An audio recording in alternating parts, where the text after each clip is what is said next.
जलवा मोहम्मद का मेरे दिल के आईने में नक्शा है मोहम्मद का। कोई जन्नत में जाएगा, कोई दोज़ख में पहुंचे, मदीने की तरफ दौड़े दीवाना मोहम्मद का। अल्लाहुम्मा सल्ली अला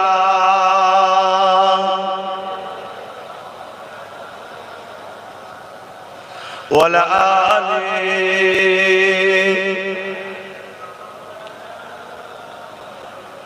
क़ल में ला इलाहा इल्लल्लाह,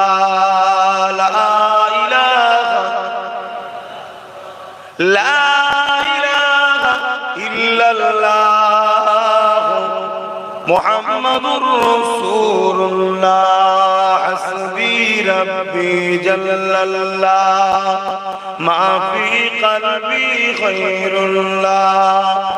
नूर मुहम्मद सल्लल्लाह हक़ ला इलाहा इल्लल्लाह, ला इलाहा ला इलाहा ला इलाहा इल्लल्लाह मुहम्मदुर रसूलुल्लाह। अल्लाहुम्मा सल्ली अला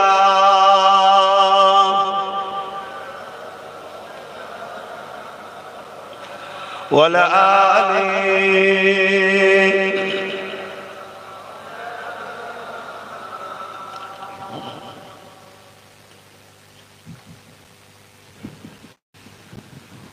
وقال الله تعالى في كلام المزيد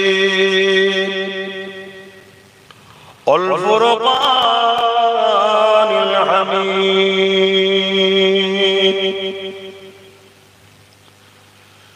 ما آتاكم الرسول فخذوه وما نهاكم عنه فانتهوا।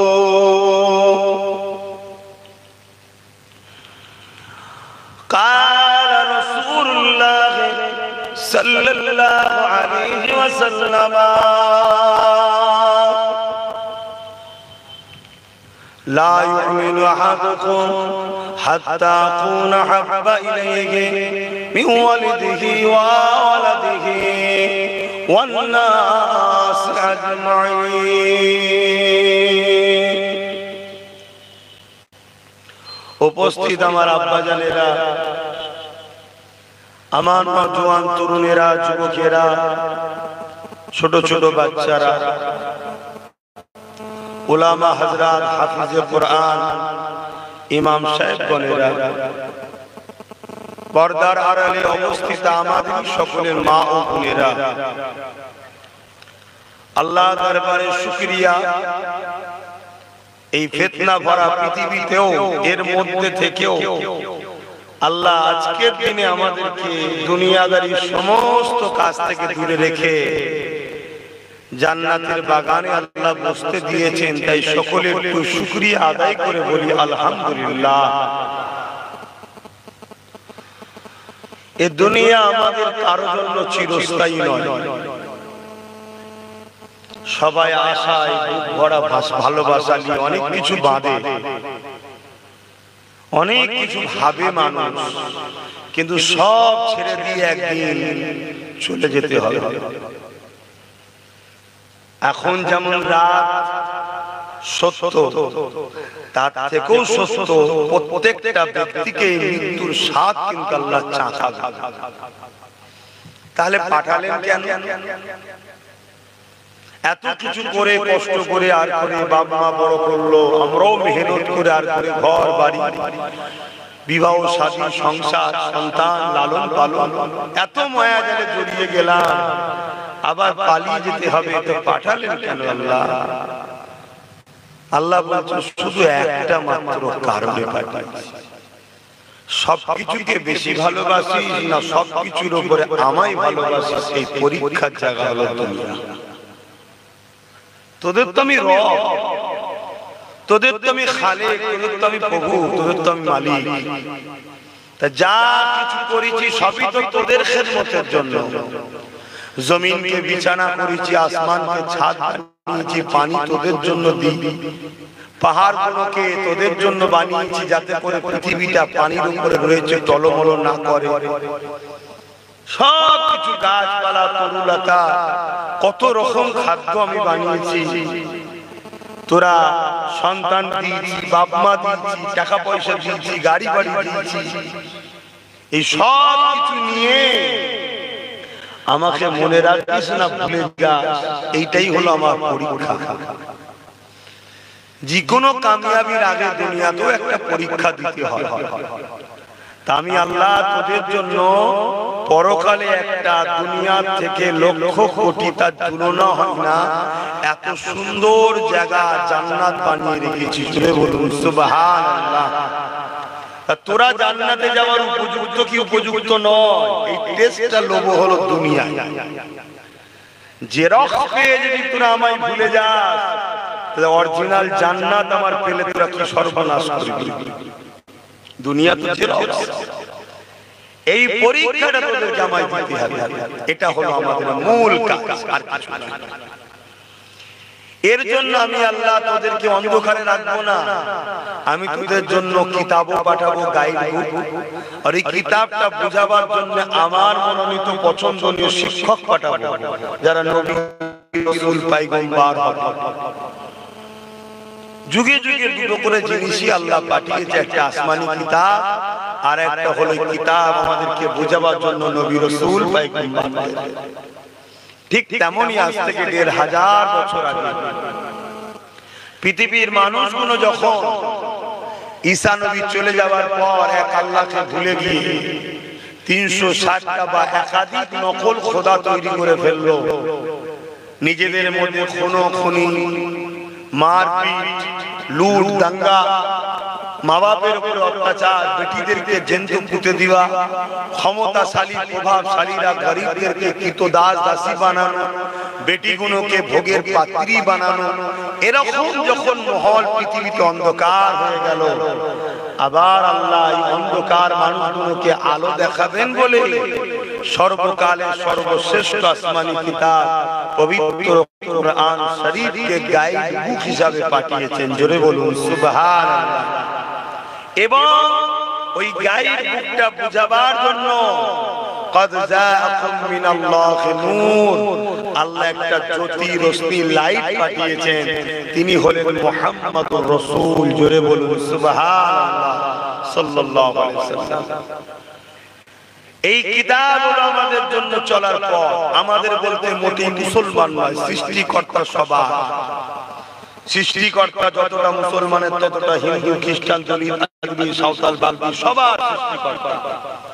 তিনি সবাইকে বানিয়েছেন, তিনি সবার রব, তিনি সবার পালনকর্তা, তিনি সবাইকে রেখে দেন, তিনি সবাইকে বাঁচার স্বাধীনতা দিয়েছেন, তিনি সবাইকে অক্সিজেন টানতে দিচ্ছে, কার্বন ডাই অক্সাইড বার করতে দিচ্ছে।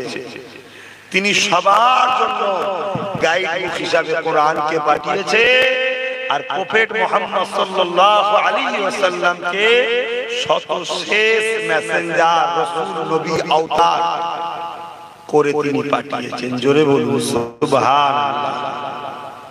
কোরআন বলছে আমি তোমাদেরকে বানিয়েছি আমার দাসত্ব করো, ইল্লা লিয়াবুদুন ওয়া মা খালাকতুল জিন্না ওয়াল ইনসা ইল্লা লিয়াবুদুন।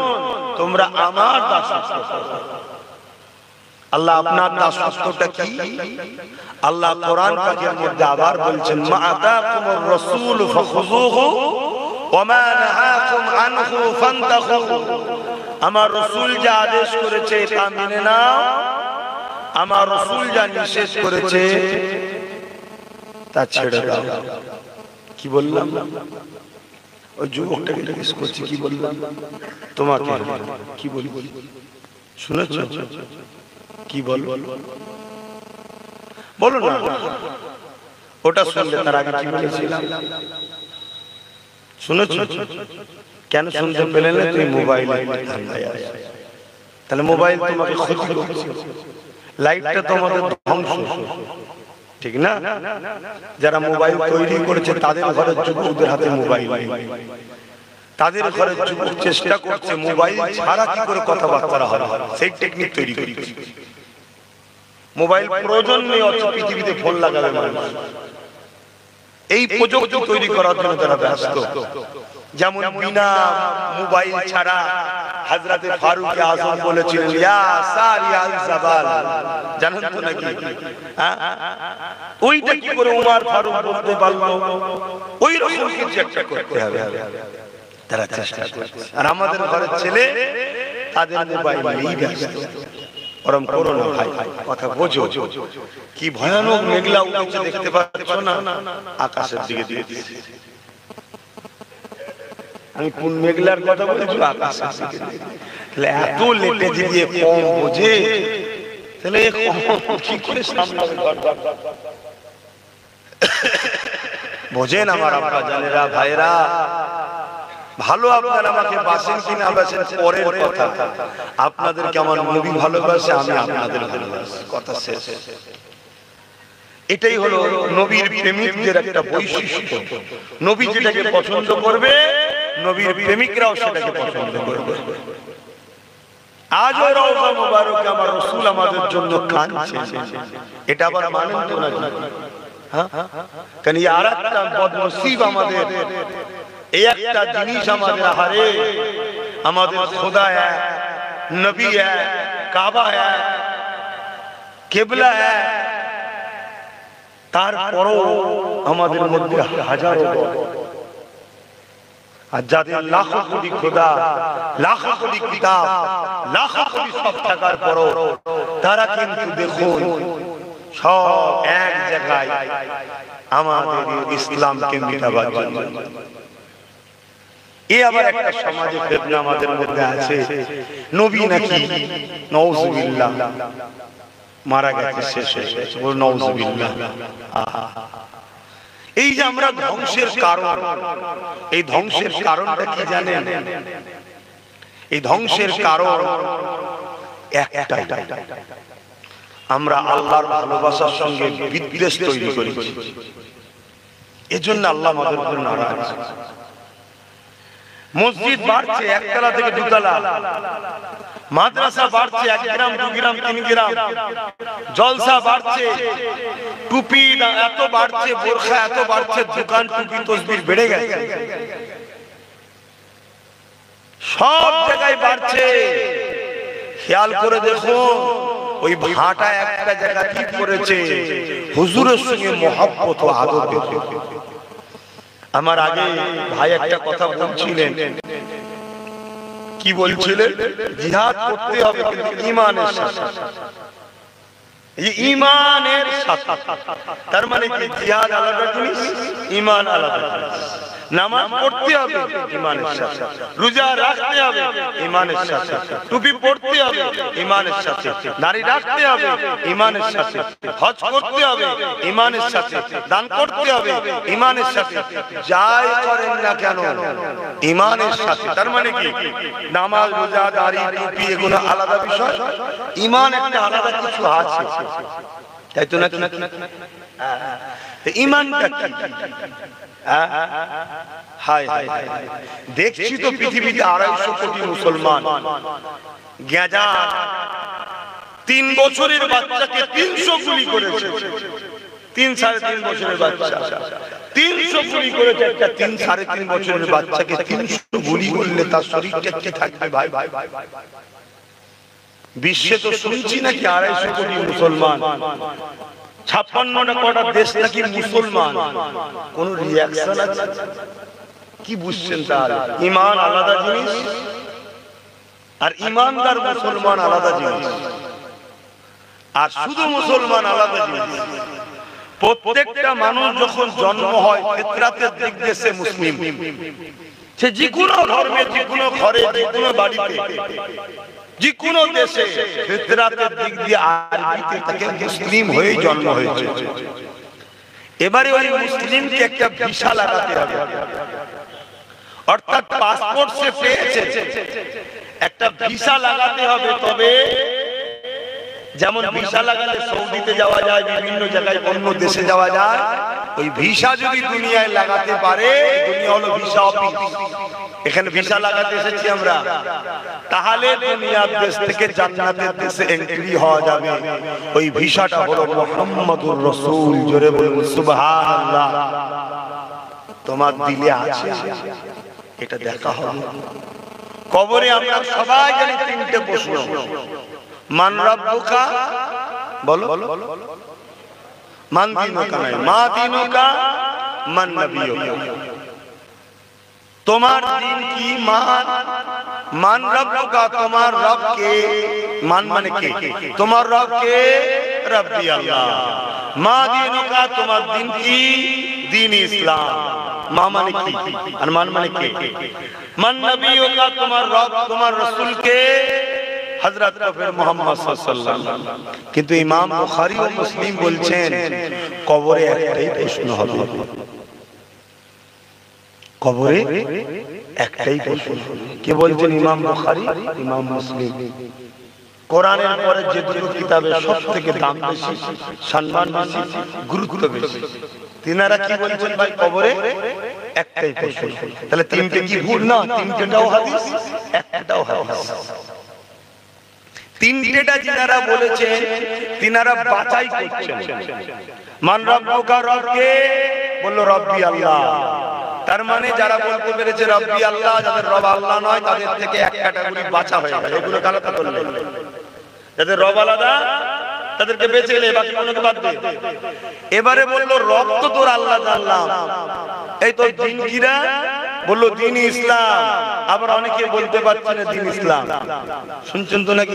আবার দ্বিতীয়বার বাছাই হলো, বাছাই হবার পর ইমাম বুখারী যেটা বলছে ওই প্রশ্নটা হবে, যেটা ইমাম বুখারী ডাইরেক্ট বলবে কি? আমার নূর নবী হায়াতুন নবীকে দেখানো হবে। জোরে বলুন সুবহানাল্লাহ। আর আজীব প্রশ্ন, প্রশ্ন তো লুকিয়ে রাখা হয়, ওখানে জিজ্ঞেস করা হয়েছে আলাদা, এখানে জিজ্ঞেস করছে কি? ইনি হলেন মুহাম্মদ রাসূল সাল্লাল্লাহু আলাইহি ওয়াসাল্লাম। ইনার সম্বন্ধে তোমার দুনিয়াতে ধারণা, রায় কি ছিল? কি রায় আছে নয়, কি রায় ছিল, কি আকীদা ছিল, কি ধারণা ছিল দুনিয়াতে এখন না? বল কেন? বিপদে তো সব বেটাই চালা। কি কবরে যখন ইনাকে দেখানো হচ্ছে তখন তো সবাই বুঝে যাবে না রে ভিআইপি, তখন উল্টো বলতে পারে। ওই জন্য বলছে না দুনিয়াতে কি রায় ছিল বলো। আমি নামাজ পড়েছি, রোজা রেখেছি, হজ করি, যারে ও সব জিজ্ঞেসে ময়দানে মাহশরে হবে, ওটা এখানে নয়, ময়দানে মাহশরে। এখন বল, ধুলাইয়ের হাত থেকে যদি বাঁচতে চাস, ইনার সম্বন্ধে আকীদা কি ছিল বল। ওই জায়গায় যদি বলি আমরা ইনিও মানুষ ছিল, আমরাও মানুষ ছিলাম, মানুষ যেমন মরে গেছিল ইনিও মরে গেছিলেন, তাহলে কি ধুলাই থাকবে? আকীদা ঠিক করতে হবে। আজকে আমরা মার খাচ্ছি কারণ হযরত ইমাম গজ্জালী রাহমাতুল্লাহ আলাইহি জগৎ বিখ্যাত ইমাম ছিলেন, ইলমে তাসাউফের জগতে সাগর বলল কম হবে। এত বড় ইমাম, ইরাকের জমিনে জিনার মাজার মোবারক রয়েছে। তিনি তিনার ছাত্রদেরকে লক্ষ্য করে বলছেন, বাবারা দুনিয়ার জমিনে যখন কোন মুসিবতের মধ্যে জড়িয়ে যাবে, কোন বাধার মধ্যে যখন জড়িয়ে যাবে, কোন ঝামেলা অশান্তির মধ্যে জড়িয়ে যাবে, এ নবীর উম্মতেরা মনে রাখবে এই বালা মুসিবত আসার কারণটা হলো আমাদের দিল থেকে নবীর প্রেম কমেছে। শুনছেন? এজন্য আল্লাহ বালা দিচ্ছে। আর একজনের নাম বলছে, দেওবন্দীদের একজন বড় মাওলানা আছে ছিলেন আশরাফ আলী থানভী সাহেব, উনিও কিতাবে লিখেছে যে মহামারী দেখা দিয়েছিল, এই মহামারীর হাত থেকে বাঁচার জন্য সবাই ভয় ভয় গেছে। যেমন কিছুদিন আগে করোনা হলো না, লকডাউন, ঘরে ঢুকে গেছে। তা আমি ওই সময় মহামারীর হাত থেকে বাঁচার জন্য আমি কলম আর খাতা নিয়ে হুজুরের জীবনী লিখতে শুরু করলাম। যেদিন হুজুরের জীবনী লেখা বন্ধ হলো, শেষ হলো, খতম হলো, সেদিন বালাও চলে গেল। বলুন সুবহানাল্লাহ। তা ইমামে গাজ্জালী হুজুর কি বললেন? যদি আমরা বালা মুসিবতের মধ্যে পড়ি, জানতে হবে আমাদের অন্তর থেকে হুজুরের মহব্বত ও আদব কমে গেছে, যে আল্লাহর পক্ষ থেকে বালা দেয়া। বালা অনেক ধরনের হয়, সংসার জীবনে অভাব অনটন, হাজারো চেষ্টা করছেন, সমাধান নাই। শুনছেন? রাষ্ট্রীয় ভাবে বিপদ হতে পারে, আবার বিভিন্ন ভাইরাস বিমার থেকে হতে পারে। আজকে আমরা এই সব বালার মধ্যে পড়ছি না, এর কারণটা কি? হযরত ইমাম গাজ্জালী হুজুর বলেছিলেন, এ আমার অনুসারীরা, ছাত্ররা, বাবারা, এর মূল কারণ হবে নবীর আদব প্রেম হৃদয় থেকে উঠে গেছে। এই জন্য আল্লাহর পক্ষ থেকে শাস্তি এসেছে, আল্লাহর পক্ষ থেকে সতর্ক করার জন্য এসেছে। যদি তোমরা এই মুসিবত থেকে বাঁচতে চাও, তাহলে তোমরা দুটো কাজ বেশি বেশি করে করো। নাম্বার 1 হলো নবীর উপরে মহব্বতের সাথে, আদবের সাথে বেশি বেশি করে দরুদ পড়া করো। দ্বিতীয় নম্বর হলো বেশি বেশি করে মহব্বত আদবের সাথে আমার নবী পাকের জীবনী পড়ো। এই যুবকেরা, জীবনী পড়লে কি হবে, জীবনী পড়লে কি হচ্ছে দেখো না, তাকিয়ে গুগলে সার্চ করে দেখো। আমেরিকা কি বলতে লেগেছে, ব্রিটেন কি বলতে লেগেছে, ফ্রান্স কি বলতে লেগেছে, দুনিয়ার উন্নত মানের দেশের যুব সমাজ কি বলছে, দুনিয়ার উন্নত মানের যুব সমাজ বলতে লেগেছে। আমাদের কাছে সব থেকে প্রিয় নাম হলো মুহাম্মাদুর রাসূল।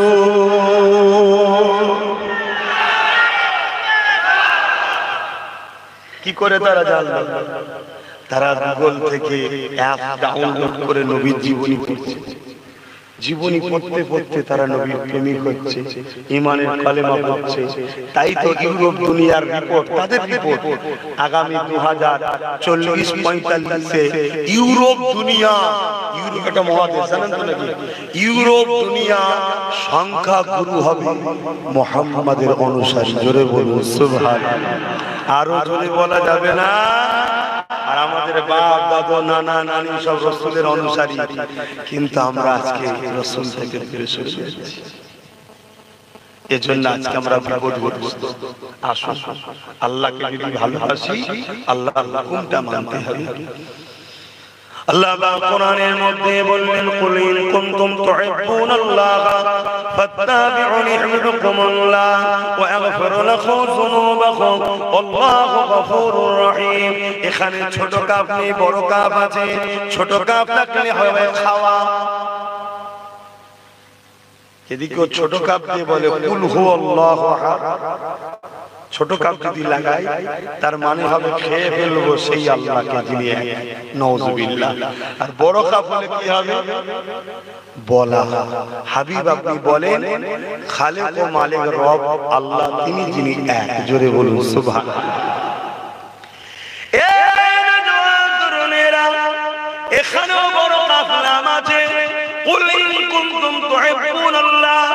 আমার হাবিব আপনি বলে দিন, যারা বলে আমি আল্লাহ আমাকে ভালোবাসি, এদের ভালোবাসাটা সত্য না মিথ্যা?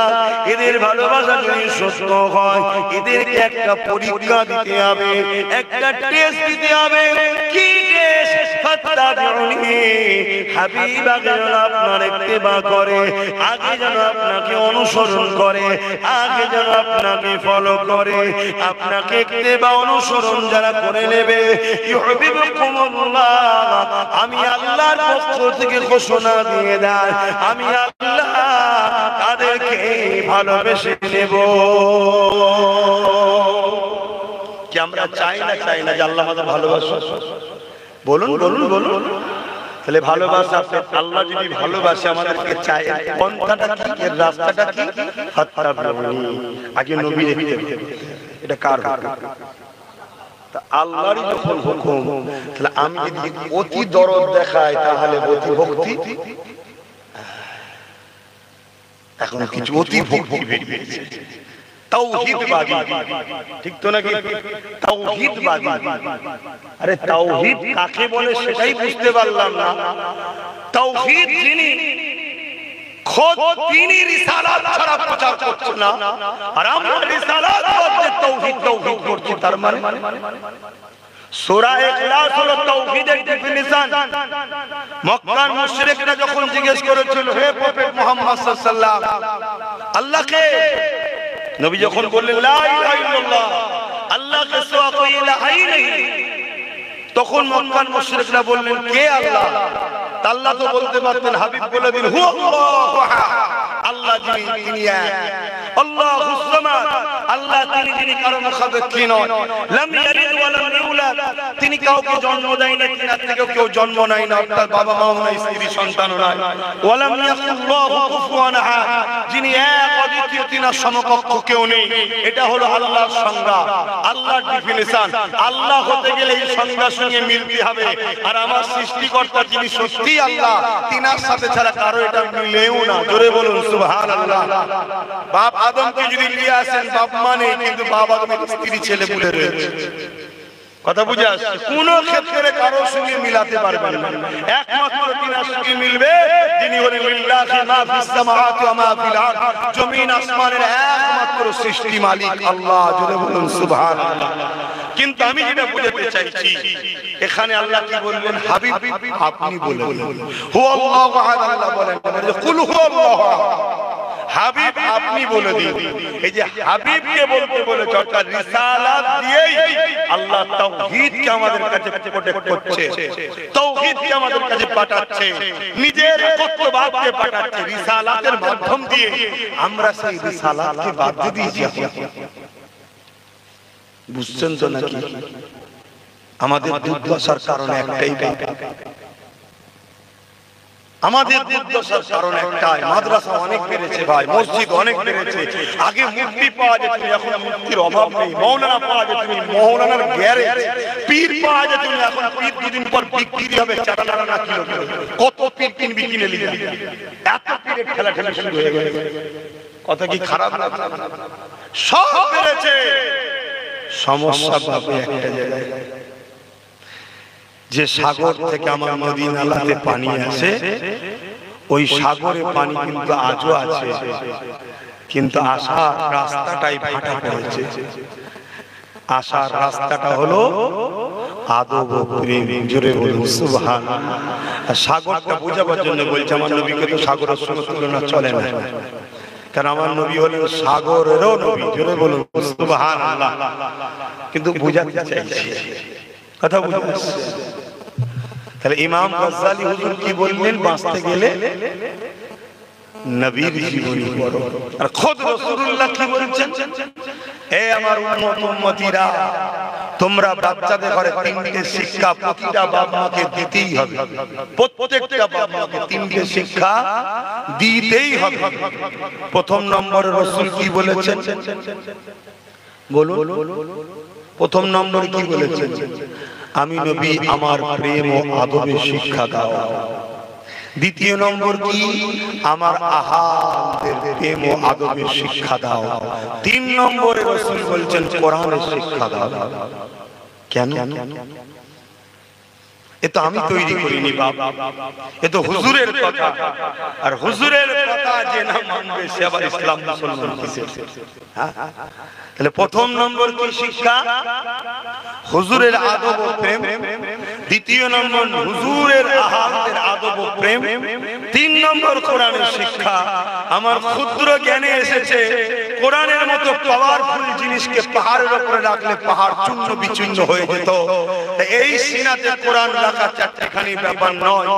এই সিনাকে মজবুত করতে গেলে নবীর প্রেম ও আহলে রাসূলদের প্রেম আদব ঢুকাও, তখন এই সিনা এত পাওয়ারফুল হবে কোরআনের লোককে রাখতে পারবে। জোরে বলুন সুবহানাল্লাহ। তাই হুজুর বলেছে, বাকি হুজুর আল্লাহ জানে, আল্লাহ ভালো জানে।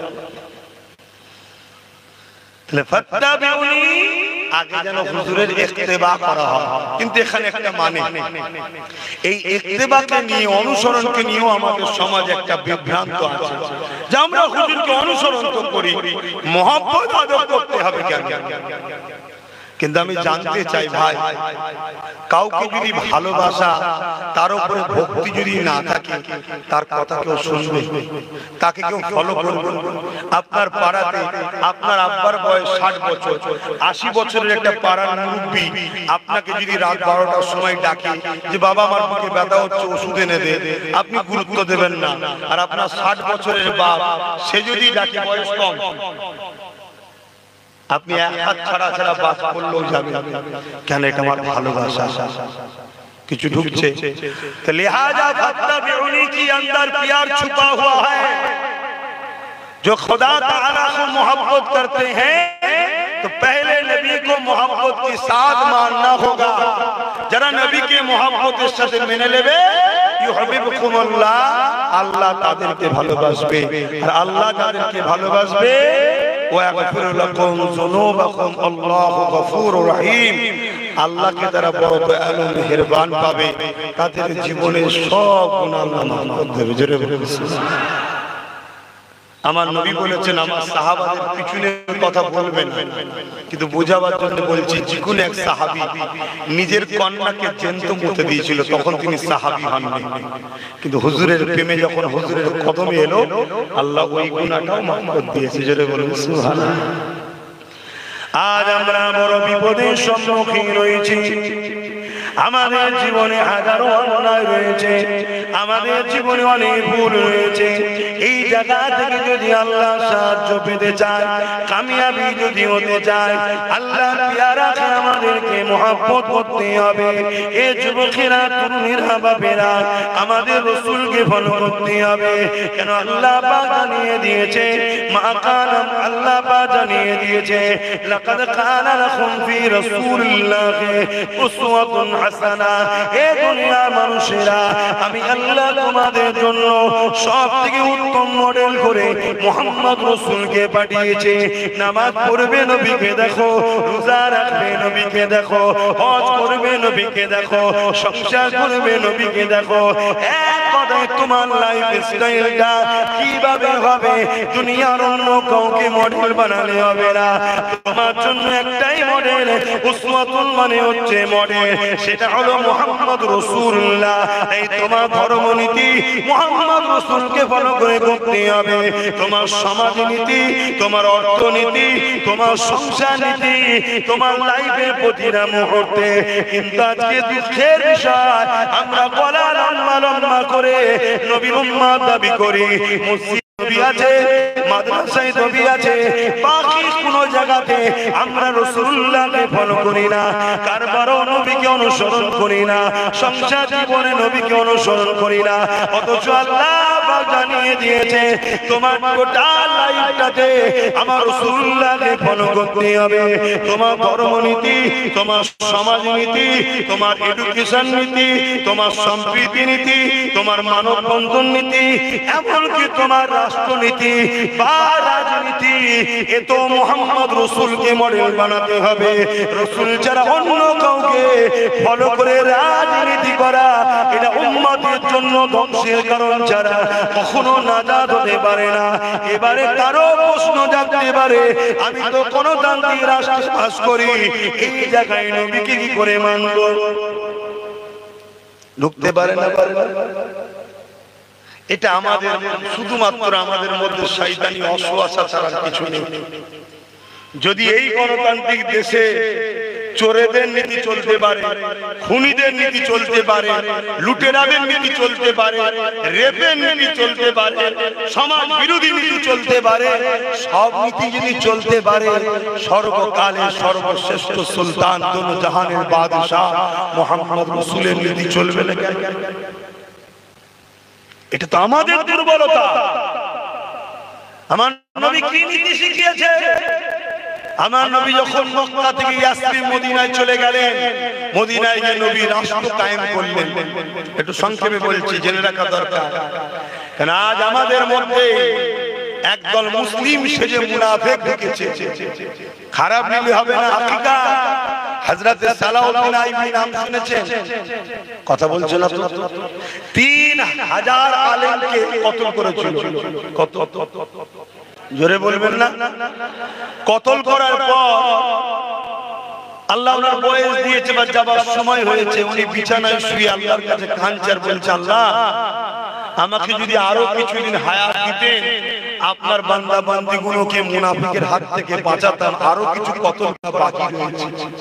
কি বুঝলেন? কত হাজার? 3000। আলেম দেখলে হবে না, মুফতি মাওলানা দেখলে হবে না, দাড়ি টুপি দেখলে হবে না, দেখতে হবে হুজুর আছে কিনা। নামাজ দেখে, রোজা দেখে, দাড়ি দেখে, টুপি দেখে, মসজিদ দেখে, মাদ্রাসা দেখে, কোরআন তেলাওয়াত করা দেখে, বড় বড় মাসলা ফতোয়া দেখে নবী এই ঈমানদার চিনা যায় না। ঈমানদার চিনতে গেলে যেমন সোনা চিনতে গেলে কোষ্ঠী পাথর লাগে, ঈমানদার চিনতে গেলে মুহাম্মদুর রাসূল লাগে। জোরে বলুন সুবহানাল্লাহ। আর না আবু বকর সিদ্দিক তো নামাজ পড়েছে, আব্দুল্লাহ ইবনে উবাই নামাজ পড়েন। আবু বকর সিদ্দিক নবীর হাতে হাত দিয়েছে, আব্দুল্লাহ ইবনে উবাইও দেয়নি। আমার কথা কি আপনি বেজার হচ্ছেন? আমি ব্যক্তিগত কারো উপরে রাগ মিটাচ্ছি না। আপনার আমার নবীর উম্মত, আমার নবীর উম্মতদের বাঁচাবার জন্য বলবো না। চাষ করেছেন 1 বিঘে, কিছু আগাছা বেঁচে গেছে, ওগুলো কি নিরন দিতে হয় না? আহারে মরে যাবে রে, থাক থাক থাক, আপনার লাভ হবে না লস হবে? এই নিরানো হয়নি, বাগানে সব নম্বর গাছ গজিয়ে গেছে, এজন্য সব শেষ। আমরা এজন্য শেষ। হয়তো অনেকে ভাবছেন হুজুরের দোয়া কাবলে বলবেন না। 10 বছর ধরে বলছি ভাই, আমার 10 বছর আমার ক্যাসেট শুনেন না আপনারা? 10 বছর ধরে বলছি, 10 বছর আগে থেকে সতর্ক করছি, ওয়াকাফ যাচ্ছে, জলদি করে ধর, ওয়াকাফ যাচ্ছে ধর, তোদের মসজিদ তোদের থাকবে না, তোদের কবরস্থান তোদের থাকবে না, তোরা তোদের মাহবুবকে পুরাতে হবে, কবর দিতে পারবি না, মসজিদে যাবি AK-47 দাঁড়িয়ে দাঁড়িয়ে পাছা লাল করে দেবে। 10 বছর ধরে বুঝাচ্ছি। নিরীহ ছেলেরা বুঝলো, একদল নামধারী আলেম উলামা আমার পিছনে কম সমালোচনা করেছে, গালি গালাজ দালাল বাপ মা কি না বলেছে। গত 3 দিন 4 দিন আগে কলকাতায় একটা মিটিং হলো, সেখানে একজন দাড়িওয়ালা টুপিওয়ালা আমার বাপ মা তুলে গালি দিচ্ছে, প্রকাশ মাথায় টুপি, বয়স কমসে কম 55-60 বছর বয়স, গালি দিচ্ছে বাপ মা তুলে। আমি নাকি দোষী? কত শুনছেন তো নাকি? যদি আমার সরকার থাকার পরে যদি বলতাম দিল্লি চলে যা, তাহলে দোষী করতে পারতাম। হায় এ কোনটা আসল কোনটা নকল বুঝতে পারলো না। আল্লাহ নবী তাই সতর্ক করেছে, 1500 বছর আগে তোমরা কুরাইশের নেতৃত্ব মানবে। কেন নবী বলেছে? আমার উম্মতের মধ্যে ঢুকে যাবে মুনাফিক। আরো একটা কথা বলে যায়, অনেকে বলছে সমস্ত আলেম ওলামা যেদিকে সেদিকেই তো থাকতে হবে, ওটাও শরীয়তের দলিল নয়। সমস্ত আলেম ওলামা হলেই যে থাকতে হবে এমনটা নয়, দেখতে হবে সমস্ত আলেম ওলামার মধ্যে নবী আছে কিনা। 10 জনের মধ্যে নবী আছে, কিন্তু 2 জন নবীর দুশমন একসাথে বসে আছে, জানতে ওই 10 জনের কোনো সমস্যা আছে। শুনছেন তো নাকি?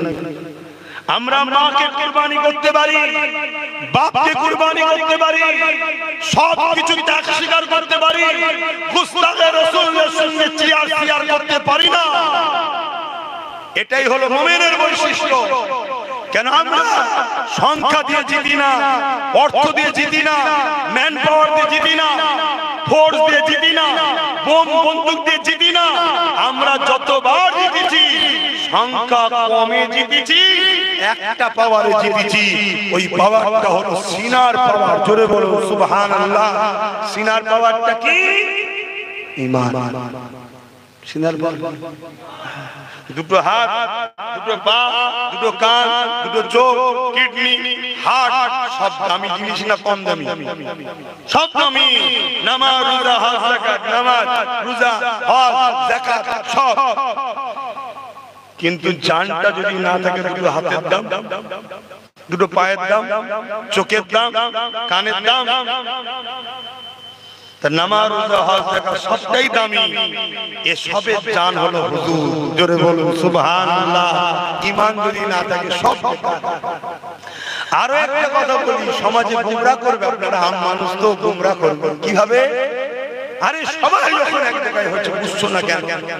তাহলে আমি বলবো কারবালার ময়দানে ইমাম হোসেন হুজুর ছিলেন ৭২ জন। কতজন?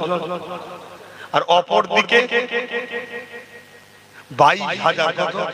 ২২,০০০। ২২,০০০-এর মধ্যে আলেম কত বলেন? জানেন? আলেম ছিল ৭,০০০। মুফতি কত? ৩,০০০। হাফিজে কোরআন কত? ৩,০০০। সব মিলিয়ে ১৩,০০০। কি ২২,০০০ কি হক বলবেন? কথা বলছেন না তো? আগে দেখুন হুজুর আছে কিনা। আল্লাহ রহমত ছাড়া বাঁচা, একটু বলবেন না? আল্লাহ রহমত ছাড়া বাঁচা, আল্লাহ রহমত ছাড়া কামিয়াবি, আল্লাহ রহমত ছাড়া সাকসেসফুল। আল্লাহ রহমতটা কি? এইটাই তো বুঝলাম না। আল্লাহ সূরা আম্বিয়ার মধ্যে জানিয়ে দিলেন, ওয়ামা আরসালনাকা ইল্লা রাহমাতাল লিল আলামিন। এ দুনিয়া মানুষেরা, আমি আমার হাবিবকে তামাম আলমের জন্য আমার রহমত বানিয়েছি। আমি আল্লাহ দয়ালু, আমি আল্লাহ রহমত বানিয়েছি। অর্থাৎ আল্লাহ রহমত ছাড়া বাঁচা যাবে না, নবী ছাড়া বাঁচা যাবে না। আল্লাহ রহমত ছাড়া কামিয়াব নাই, তার মানে নবী ছাড়া কামিয়াব নাই। যাদের দিলে নবী ছিল সংখ্যা ১৩ হতে পারে, কামিয়াবি তাদের হয়েছে। যাদের দিলে নবী ছিল সংখ্যা হয়তো একজন ছিল, মঈনুদ্দিন আজমিরি, কামিয়াবি তিনার হয়েছে। যাদের দিলে নবী ছিল হয়তো হতভাগা আকবর ভারতের রাজা ছিল, তখন বিশাল ভারত, কামিয়াবি কিন্তু মুজাদ্দিদ আল-ফিসানি হয়েছে। মনে রাখবেন, কামিয়াবির মূল রহস্য হলো মুহাম্মদ রাসূলের আদব প্রেম। এ যুবকেরা, তরুণীরা, বাপেরা, আর যাদের নবীর প্রেম আদর্শ সত্যিকারের থাকবে, তাকে নামাজের জন্য ডাকতে লাগে না, রোজার জন্য ডাকতে লাগে না। এই সম্বন্ধে একটা ছোট্ট কথা বলি। একটা ব্যক্তি আমার নবীর দরবারে আসলে, ইয়া রাসূলুল্লাহ, হাবিবাল্লাহ, আমি আপনাকে রাসূল বলে মেনে নেব, আল্লাহর উপর ঈমান আনবো, তবে ৫ ওয়াক্ত নামাজ পড়বো না, আমি মাত্র ৩ ওয়াক্ত পড়বো, ২ ওয়াক্ত পড়তে পারবো না, আমি ৩ ওয়াক্ত পড়বো। আল্লাহ নবী মুচকে এসে উঠলেন, সাহাবা ভর্তি মজলিস। আল্লাহ নবী কি বললেন? ঠিক আছে বাবা, তুমি ৩ ওয়াক্তই পড়বে, আসো কলেমা খানা পড়ে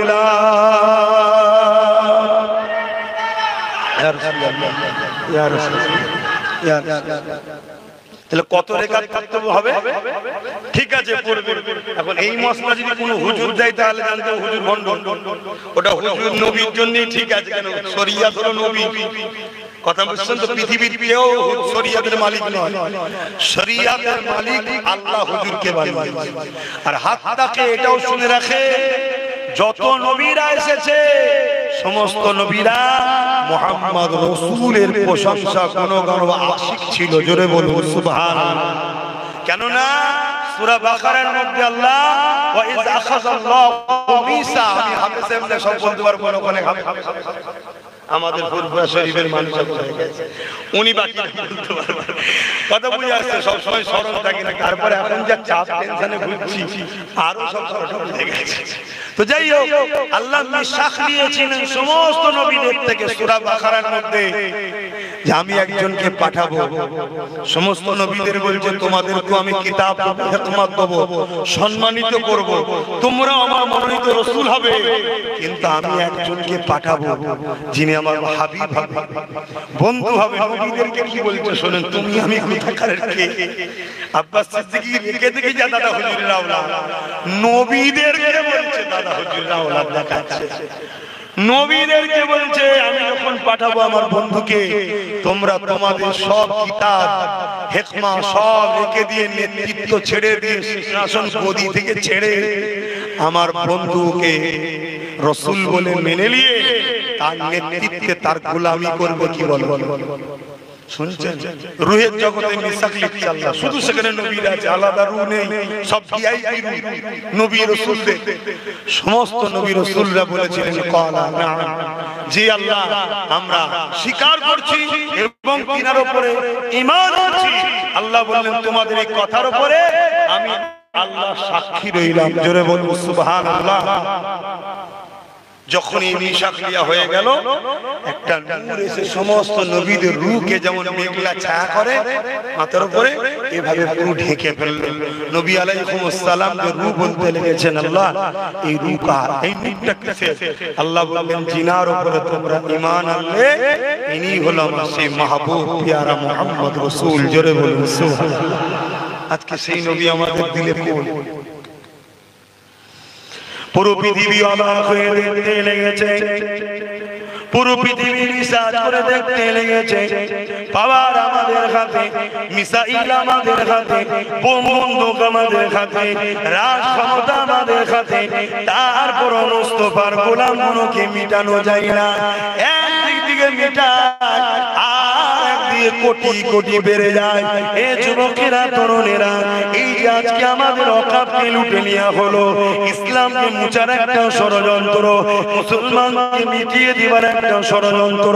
এই ষড়যন্ত্র নতুন নয়, এর আগে অনেকবার হয়েছে। যেমন হালাকু খান ষড়যন্ত্র করেছিল, ইসলাম ও মুসলমানকে পৃথিবীর জমিন থেকে মুছে দিবার প্ল্যান করেছিল। এমন করে মিশরের জমিনে হালাকু খান হামলা করেছিল। ওই হামলাতে এত মুসলমানকে মেরেছিল, মুসলমান নরনারীদের মাথার খুলি দিয়ে কল্লা দিয়ে বিশাল বিশাল রাজপ্রাসাদ তৈরি করেছিল। তথাপি আজকে হালাকু খান মিটে গেছে, তার আওলাদ তার বংশধরের কোনো পরিচয় নাই।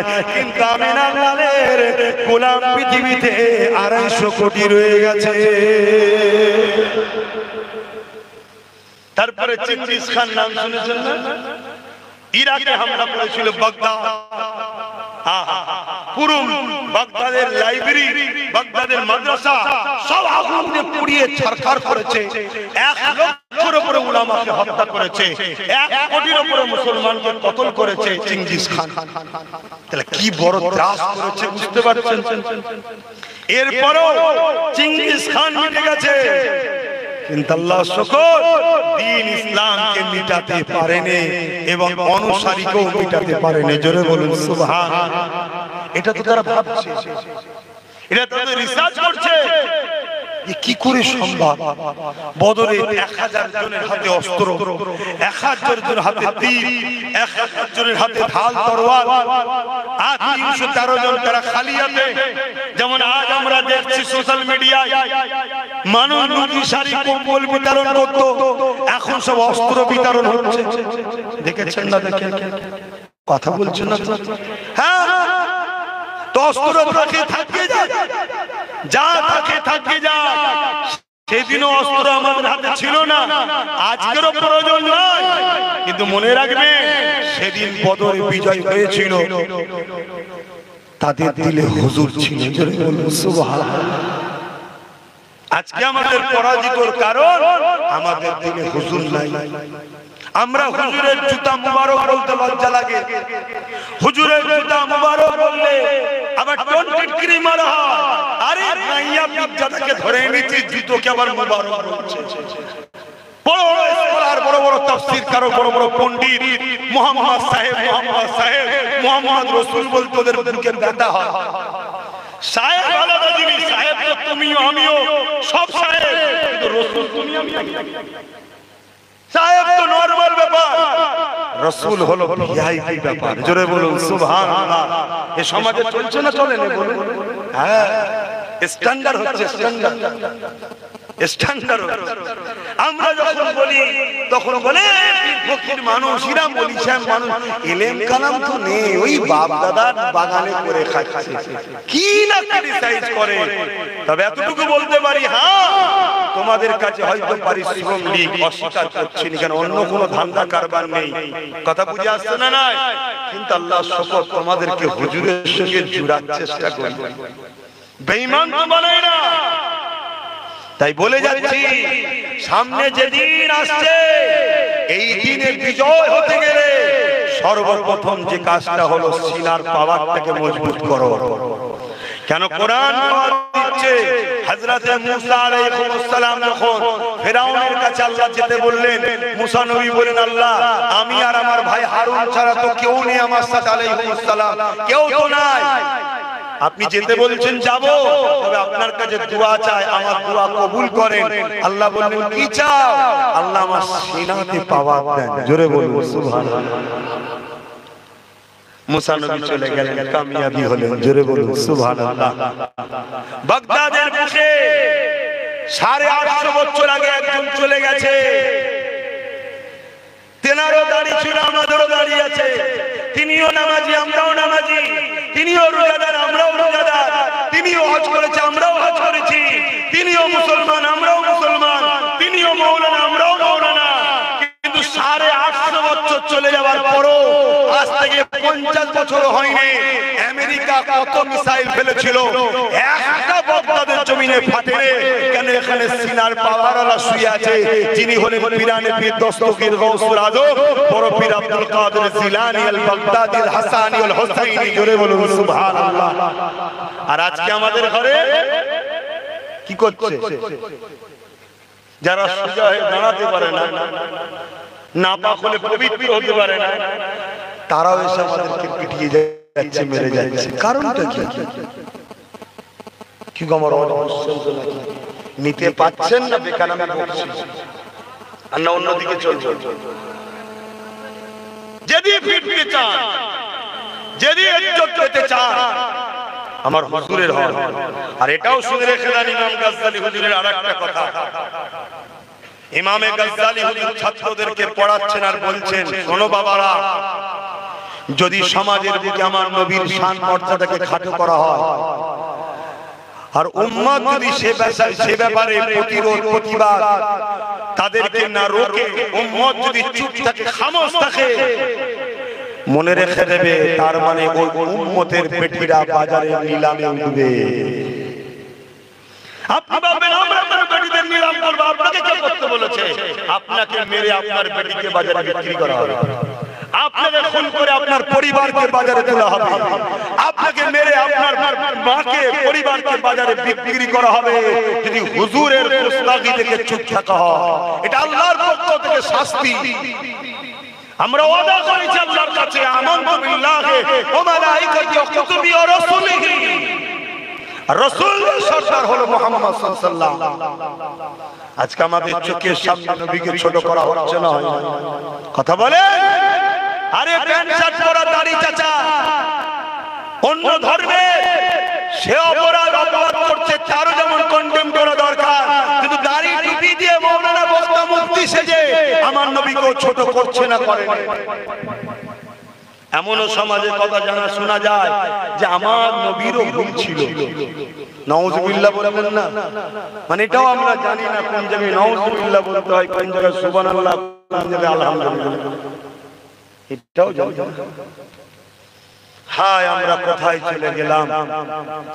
এই উম্মতেরই একটা উম্মত সালাউদ্দিন আইয়ুবী তার নাম, বয়সটা 7 বছর, কত 7 বছর, বাজারে গেছে চাচার সাথে, মন দিয়ে শুনে, এই উম্মতই আমরা যে উম্মত, বয়স 7 বছর বা 9 বছর, কি দেবে, আমি 9 বছরটা ধরলাম, যাও বাজারে গেছে কি কিনতে, মসজিদের মেহরাব কিনতে। ওই সময়ে ফার্নিচার মিস্ত্রি, যেটা বুঝবেন আপনারা, খুব সুন্দর কারিকার্য একটা ফার্নিচার তৈরি করেছে, যাকে দূর দূর দেশ থেকে লোক দেখতে এসেছে, এত সুন্দর বানিয়েছে। এই 9 বছরের বাচ্চা সালাউদ্দিন চাচার সাথে গিয়ে বলছে দোকানদারকে, চাচাকে বলছে, চাচা এই মেহরাবটা পছন্দ হয়েছে, এটাকে কিনে নিয়ে চলুন আমাদের মসজিদে রাখবো। দোকানদার বলছে, বাবা ছেলে, বাবা ভালো, এটা বিক্রি না, এটা গিফটের জন্য তৈরি করেছে, আমি গিফট করব। হালকা বয়সে সালাউদ্দিন বলছে, আমাকে গিফট করুন না, মসজিদেই তো রাখবো। দোকানদার চোখ ভরা পানি নিয়ে বলেছে, এটা কাকে গিফট করব, এটা আমি তৈরি করেছি মসজিদে আকসাতে লাগাবো বলে। জোরে বলুন সুবহানাল্লাহ। তখন মসজিদে আকসা কাদের দখলে? সেলিবিয়াদের দখলে। মসজিদে আকসার একটা গুরুত্ব আছে, আপনারা জানেন কি জানেন না, বরকত। মসজিদে আকসা যার কবজায় থেকে পৃথিবীতে তারা রাজ করে। এই মসজিদে আকসাকে আল্লাহ বারবার মুসলমান ও ইসলামের হাতে দিয়েছে। যখনই মসজিদে আকসার চতুর্দিকে মুসলমান যারা থাকে, আস্তে আস্তে পাপাচারে, লোভ লালসায় জড়িয়েছে, হিংসা জুলুমে জড়িয়েছে, তখনই জালি হুকুমাতকে পেটিয়ে তাদের হাত থেকে কেড়ে নিয়েছে। আবার তাদের মধ্যে গুটি কতক যারা ছিল, তারা তওবা করে কাটাকাটি করেছে, আবার ইমানদার লিডার পাঠিয়ে তাদের নেতৃত্বে আবার মসজিদ আকসাকে আল্লাহ উদ্ধার করিয়েছে। জোরে বলুন সুবহানাল্লাহ। কখনো সুলাইমান নবী, কখনো দাউদ নবী, কখনো ইউসুফ বিন নূহ আলাইহিস সালামের নেতৃত্বে, কখনো ফারুক আজমের নেতৃত্বে, আর একবার এই 9 বছরের বালক সালাউদ্দিন আইবি তখন সেলিবিয়ারা দখল করে রেখেছিল মসজিদ আকসাকে। ওই সময়তে ওই 9 বছরের বালক সালাউদ্দিন আইবি কথা শোনার পরে দোকানদারকে কি বলছে জানেন? দোকানদারকে বলছে, ইনশাআল্লাহ আপনি রেখে দিন, মসজিদে আকসা দখল করে এটা আমি গিয়ে লাগাবো। জোরে বলুন সুবহানাল্লাহ। আর আমাদের 9 বছর ছেড়ে দেন, আমাদের 30-40 বছর পর্যন্ত রাত জেগে জেগে পাবজি গেম খেলছে, এদের হিসি নেই, আগামী দিনে এদের অস্তিত্ব মিটে যাচ্ছে, এদের হুঁশ নাই। তাহলে আমরা মিটবো না তো কারা মিটবে? তবে এখানে একটা কথা বলবো, চ্যালেঞ্জ দিয়ে বলছি, ইসলামকে যারা মিটাতে চেয়েছে তারা মিটে গেছে, ইসলাম মিটেনি, মিটবে না। জোরে বলুন সুবহানাল্লাহ। কিন্তু আমাদের গাফলতির ফল আল্লাহ আমাদেরকে কোটি কোটি মুসলমানকে জালিমদের হাতে কতল করিয়ে দেবে। কেন? আমরা নামে তাল ঘটি দেবে না, আমরা নামে তাল কুকুর, আমরা বেঈমান নেতার জন্য বোম বন্দুক বার করি, মা বাবার জন্য মারপিট করি, সামান্য একটা জায়গার জন্য নিজের মায়ের পেটের ভাইয়ের নামে কেস করি। আর মুস্তাফা জানের রহমতের বেলায় যখন কোনো প্রতিবাদ হয়, সেই সকল আলেম উলামাদের বিরোধী করে, তাদেরকে দাওয়াত করে আবার খানা খাওয়ায়, তাদের শুনে শুনে তাদের মাহফিলে গিয়ে আবার শুনি আমরা, সেই উম্মত আমরা। আল্লাহ আমাদেরকে ধ্বংস করবে না? হ্যাঁ, কি গো আমার মাথায় বেজার হচ্ছে? কারো ধারণা যেতে পারে? দেখুন, বলুন, লাইন ঘুরিয়ে দিচ্ছি, অসুবিধা নেই। হ্যাঁ, আরে অনেকে বলে আমি নামাজ পড়ি তো, আমি রোজা রাখি তো, আমি তো হজ করি, আমার মুখে দাঁড়িয়ে আছে, আমি আলেম, আমি মুফতি, আমি কোরআন তেলাওয়াত করি। আপনি জানেন না 72টা দলে নামাজ থাকবে, রোজা থাকবে, দাড়ি থাকবে, টুপি থাকবে, নবী বলছে তারপরেও জাহান্নামে যাবে? জানেন না? সাহাবারা জিজ্ঞেস করছেন, হুজুর কারণ কি? আল্লাহ নবী বললেন, তাদের অন্তরে আমি নবী আমার হাইয়া থাকবে না, আদব থাকবে না, তারা আমার উপরে বুকস রাখবে, গুস্তাখি রাখবে, তারা আমাকে নিয়ে খুলে খুলে উম্মতকে শিখাতে চাইবে না। প্রত্যেকটা মুহাল্লা, মসজিদে, ওয়াজে, প্রতিটা খানকাতে, মাদ্রাসাতে আমার মনে হয় প্রত্যেককে নবী খুলে খুলে শোনানো দরকার। কারণ নবী হলো প্রকৃত কোরআনের বাস্তব। জোরে বলুন সুবহানাল্লাহ। আম্মা জানা আয়েশা সিদ্দিকা রাদিয়াল্লাহু তাআলা আনহাকে সাহাবারা জিজ্ঞেস করছেন, হুজুর আমাদের নবী কেমন ছিল? মন দিয়ে শুনছেন? সাহাবা হুজুররা বলছে আমাদের নবী কেমন ছিল? যিনারা 24 ঘন্টা হুজুরের কাছে থাকা পছন্দ করে, সব সময় হুজুরের কদমের গোড়ায় বসে থাকে, হুজুরের সাথে জিহাদ, হুজুরের হুজুরের সাথে হজে, হুজুরের সাথে সফরে, হুজুরের সাথে রোজায়, হুজুরের সাথে কোরআন তেলাওয়াতে, দ্বীনি শিক্ষায়, সব জায়গায় যারা থাকতো হুজুরের সাথে, তারা বলছে আম্মা জানকে পর্দার আড়াল থেকে, আম্মা আমাদের হুজুর কেমন ছিল। আম্মা জান কি বলছে? তাহলে সাহাবা হুজুররা হুজুর কেমন ছিল বুঝতে পারছে না, আর আমাদের মুক্তি বলছে হুজুর চিনে ফেলেছি, হুজুর তো আমাদের মতো ছিল। বলে না বলে না? হাই রে দুঃখ, হাই রে কপাল, এগুলোকে সব ইসলামের দুশমনরা আমাদের মধ্যে প্রজেক্ট করেছে। ঢাকা মতো শহরেতে 19 বছর নামাজ পড়াচ্ছে একজন ইমাম সাহেব, দেখেছেন কি জানি না, মুখ ভর্তি দাড়ি, কথা বুঝে 19 বছর নামাজ পড়াচ্ছে। 19 বছর পর ধরা পড়লো সে একজন খ্রিস্টানের চর, সে খ্রিস্টান।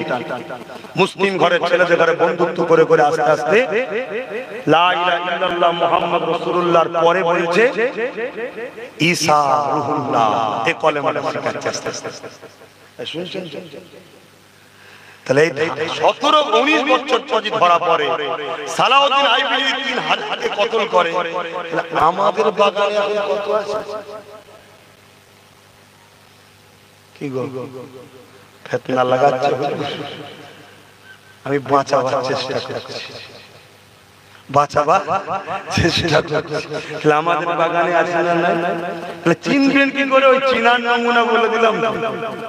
100টা যদি কথা বলে 70টা যেন হুজুর হুজুর করে, নবী নবী নবী নবী নবী, শুনছেন তো নাকি? তাহলে লক্ষণ পাবেন, ঠিক আছে। 100টা যদি জলসা করে 70টা যেন নবীর পক্ষে শোনায়। এই জীবনে তুমি মন করা না, মন করা না, কোরআনের কথা।